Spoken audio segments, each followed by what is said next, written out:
eggs want to fortify, right? I told you about their kind of incubating, right? Interesting. Are you aware that Nissan is coming out with a car that is going to be projecting vitamin C in the air and antioxidants? So using the air conditioning systems within an automobile is very interesting because it's got similar analog to the in-flight experience, controlling that environment, using it to make the passengers more healthy. As with it, you've got the nutraceutical industry, you know, taking foods that actually make you stronger and more healthful as you're flying. And then the world of haptics. Haptics is touch. This is a lot of advances have been made in the world of touch recently, primarily for the medical industry, for people who are suffering from illnesses, because touch is so important to their recovery, because it helps people feel better and it improves their immunity system. So there are blankets and pillows and chairs that literally feel like they're hugging the passenger, that have heartbeats and actually touch the passenger. So what is the implications from an egg perspective? There are a number of technologies in the retail sector that can be applied to the passenger experience. You could consider using this whole trend in trance videos. There are virtual pets that are coming to the fore. There are GPS, as I said, and augmented reality devices, like the layers on the windows. There are technologies that create that siloed experience that help protect and hide the passenger. And what about using the air and the food and beverage and light to possibly fortify the passenger? And of course, there's the sense of touch and smell. With regard to snowflakes, emerging technology, neurotainment I told you about. What about brain games? Using that as a form of entertainment in flight. Obviously, Interaction launched their mentally powered game not so long ago, which is quite interesting to look at how we could be using mental faculties to play games. But this also can be done on an individual basis. Mattel has launched a product, MindFlex, which is a kid's product, which is all about basically using brain waves. Audience gaming. Audience gaming is not, in this case, not passenger poker or Trivial Pursuit. It's literally motion sensor, like what we see in Wii. It's being used in the movie theater industry now, where basically, depending on how I move the game, or the way I sit in the seat moves the game. So I become a human joystick to a certain extent. And then there's the gaming world of brainstorming. And some of the largest brands in the world are recognizing this as a form of entertainment and are capitalizing on brainstorms, such as Unilever and Campbell's and so forth. So it's basically harnessing the crowds to come up with ideas. This is a technology, you use a cell phone and basically you put comments on the videos that you're watching so everyone can read your comments, because snowflakes like to express themselves. They want everyone to know what they're thinking. And then there are apps, phone apps, as you're aware of, that help with networking. So I go onto the internet, I fill out a profile, and then I get the app on my phone, and then when I walk into the restaurant or the bar, it goes beep, someone who's like you is nearby, and it finds the person. So essentially, you could connect people on the in-flight experience in a new way, and this is already being done in real life on the ground. Human tagging. So we all know about augmented reality and tagging the world, and I look through my phone and I can see what's going on. Do you know now facial recognition is allowing people to be tagged? There's an app called TAT, T-A-T, which is just designed to recognize the face, and like in the picture, all the information about the person that the person opts in to provide comes up. Now, isn't this an interesting, can you imagine the implications for passenger recognition and being able to serve a passenger knowing so much about that passenger? Or, likewise, what about the in-flight staff, the pilot, having information, actually having a personality, and actually having a persona that the passengers can actually see. And then there are badges. I go to these conferences all the time, and I have a badge, and it says whatever I want it to say, like, you know, come talk to me. Here's my email address, or whatever. Snowflakes love to project what they're thinking out there. And don't want to necessarily, so they want to communicate, and there's lots of technologies that allow this. There's technology now where I can wear glasses. I'm a snowboarder, so I can wear this as I snowboard down the Alps, and I can see the full experience exactly as if relive it. There's a camera and the sunglasses. So imagine if the pilot had these glasses. And as a snowflake, I'm really interested in new perspectives and seeing what the pilot is seeing. And that's really kind of attractive to me. And snowflakes also like different perspectives. So imagine an iPad, assuming that they'll be ubiquitous. Imagine an iPad that changes content as it travels over the world. So the content is pushed to it. So I'm over Paris, and the content is about Parisian food and culture and whatnot. And now I happen to be over Brussels, and now it's changed. And now I'm over Iceland, and now so forth. So I think this is going to be where entertainment in flight will be going. And then, as I said, snowflakes love perspective. They like zooming in.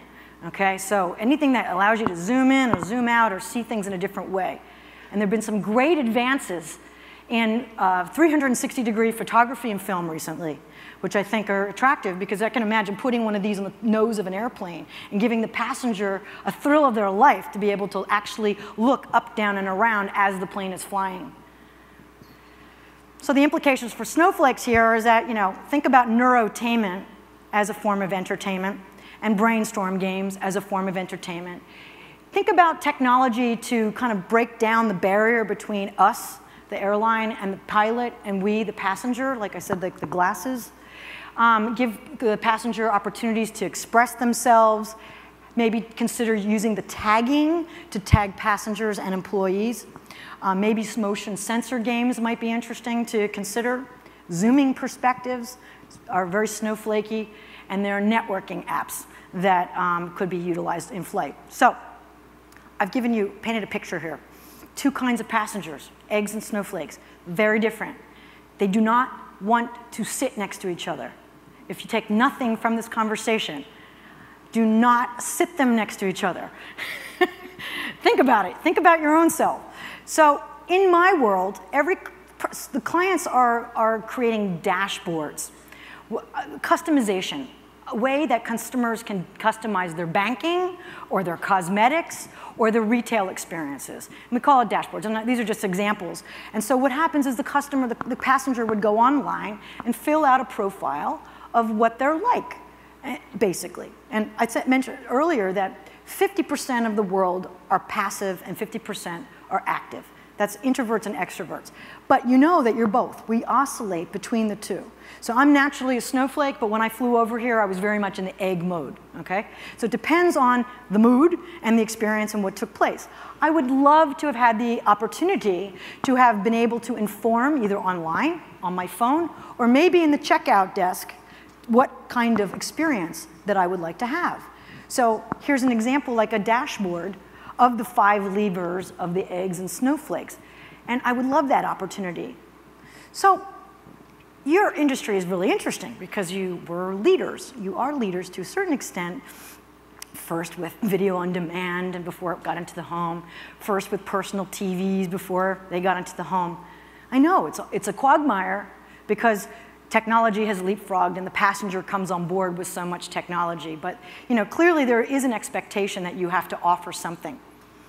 I'm not going to tell you your business. Some of you are no-frills airlines, others are very much luxury.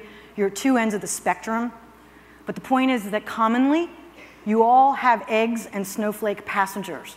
And whatever your budget is, whatever you're going to invest in or divest in, needs to reflect that there's this 2 kinds of modalities that are taking place and 2 kinds of passenger experiences. And at the heart of that is mood. I mentioned kind of in the middle of this presentation the importance of mood and mood management and, if you will, mood segmentation.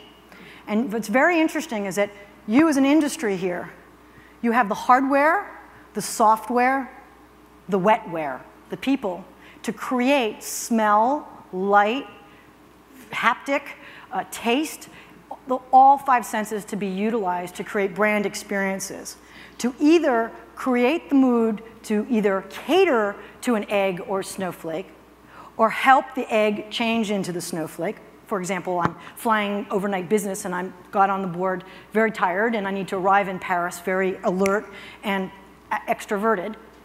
And very importantly, to create an emotional connection with your passengers, because it's emotion that's going to actually be the deciding factor. At the end of the game, sure, it's price, it's your route, it's some of the perks that you have, my frequent flyer miles, but ultimately the choice will be the emotional connection that they have with your airline and that brand print that was made. So whether you're an airline carrier, or whether you're an airline, or whether you're a content provider, or whether or not you're a technology partner, I encourage you in the next couple of days, as you think about designing in-flight experiences, to think about how well you are catering to these two kinds of consumers. And hopefully now you understand why they are the way they are. Finally, I started this off by saying about paradox. Kind of the world is always, there's trends that are trend and counter-trend, and there's paradoxes. So I thought it was fitting to end my discussion with you this morning with something that is old but new again. It's actually Sanskrit, and it's 2,200 years old, and I think it's perfectly appropriate for what we're talking about today. Where the hands go, the eyes have gone, and where the eyes have gone, the mind has flown. And where the mind has flown, there has gone emotion, and where there is emotion, there goes life. Thank you very much.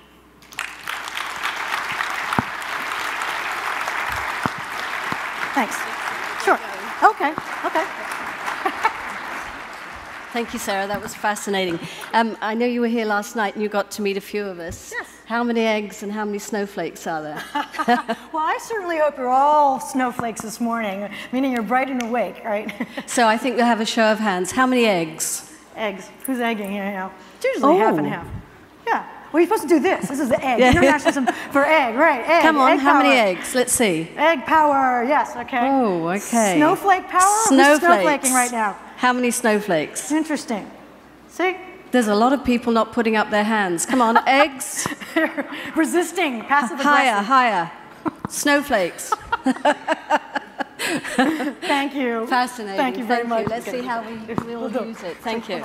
Okay.